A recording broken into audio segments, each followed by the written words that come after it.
So if you have a dream and a calling and you know what that is, you know who you should be or who you want to be, but you're at the beginning of that journey, the best thing to do is be compassionate with the fact that there's a journey towards a dream, and that you can't expect to be the person you're going to be in 20 years or 10 years or 5 years or even a year without taking one day at a time.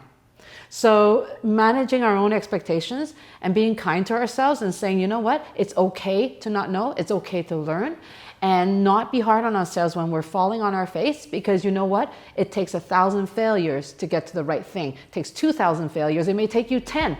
But if you kick yourself at the first, you're never going to make it to the 1,000.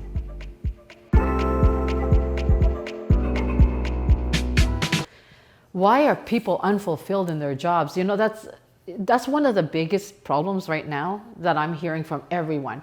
It makes me so sad when I hear friends and friends of friends or people out there waking up in the morning and the first thought you have is, oh gosh, here we go.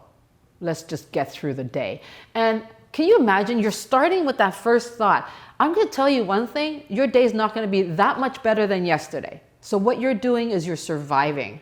You are not creating the day you want to have. So people are not happy because, number one, you don't know how to be happy. Number two, you need to basically know that you have a choice.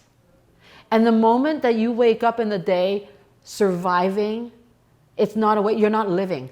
It's not living. It's miserable. And guess what? You're going to go to work and you're going to create the same environment for yourself that you're not going to be happy. So 2 reasons that people are not happy. You don't know how you can be happy, and you don't even know that you have a choice to be happy or not.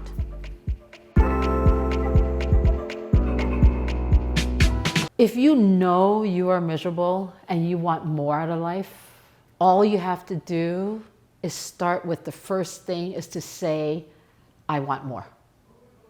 It's to take ownership of what you want rather than being in the victim self-pity, like, oh, this is my life, this is what the cards I've been dealt with. If that's what you're saying, then that's what you're going to get.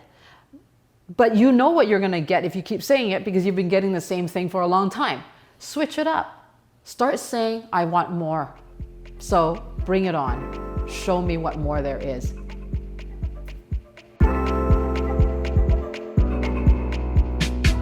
You know, one of the biggest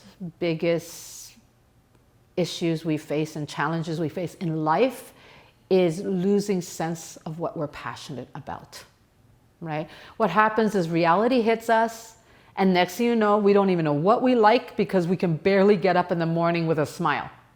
So think about all the things, make a list of all the things that bring you joy in your life. When you remove all those thoughts of what doesn't make you happy and why every day is so miserable, why these people are treating you the way they're treating you, how you're feeling about this situation in the world or whatever, remove yourself from all those negative thoughts, right? Just for 5-10 minutes in a day, and write down everything that brings you joy, everything that makes you happy. What do you love to do? And start tapping into the emotion of happiness and joy and passion, because that's the first step. So once you make a commitment to yourself to actually take that first step, it changes a lot of things within you and also what it brings to you.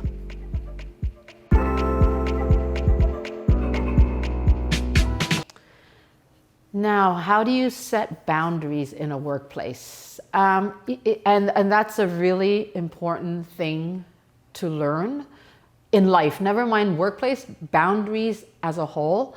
But in the workplace, because you're forced to go somewhere, you have to sit there and do work. Setting boundaries is, first of all, telling yourself what those boundaries are. You don't have to tell anybody anything, because once you set those boundaries for yourself, then everything else will work for you.